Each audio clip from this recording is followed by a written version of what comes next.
Okay, so this is the terrarium that we're going to set up today. This will be an open terrarium because the top is open. So there's basically two types of terrariums, open and closed.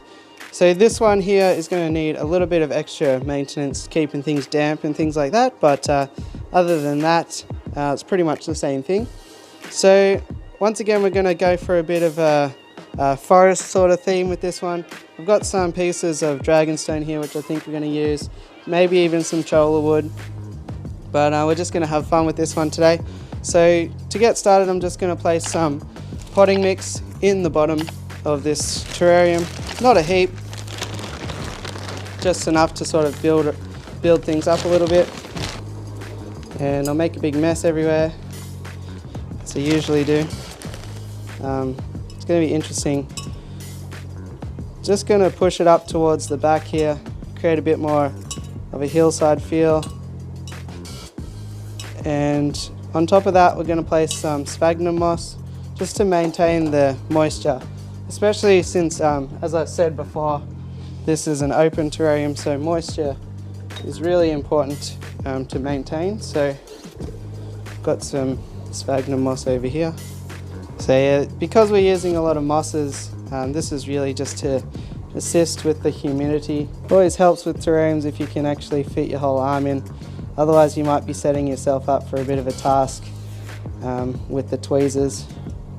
Unless you're into that sort of thing, making ships in a bottle and all of that, well, maybe you'll be up for that. Okay, so now we've got the base layer down really. So the next job is just to put some mosses. I have spoken about this before, but the mosses that I have here are from the Tasmanian rainforest in areas that were deforested. So pretty cool little feature to put in something that would no longer exist in the wild, except for people who have gone through and collected it. So I'm just going to find some pretty nice little pieces here and we'll just start layering them in.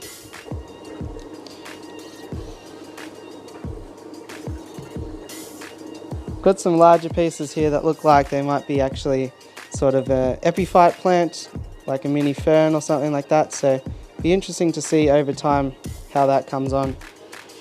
So that's sort of the base layer now, and I think it's time to just get some hardscape in.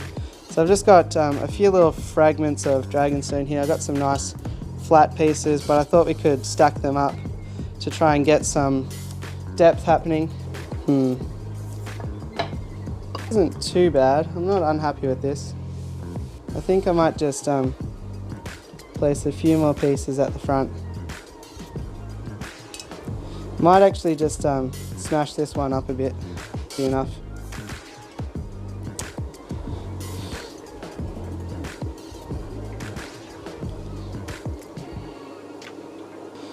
I think that was part of the problem, was that it was just looking very unnatural having rocks without any coverage. So by super gluing this moss, I think it's going to be a bit more of a seamless transition. I think that's pretty much it. So all we have to do now is just give it a good spray down.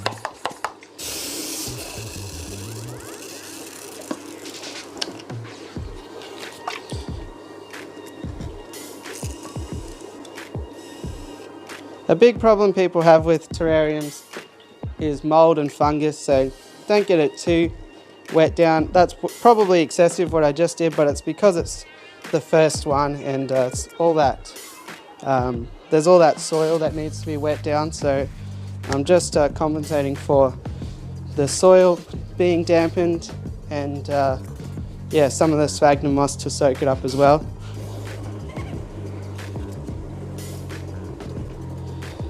So there you go guys, hopefully you enjoyed this build. I thought it came up pretty well in the end.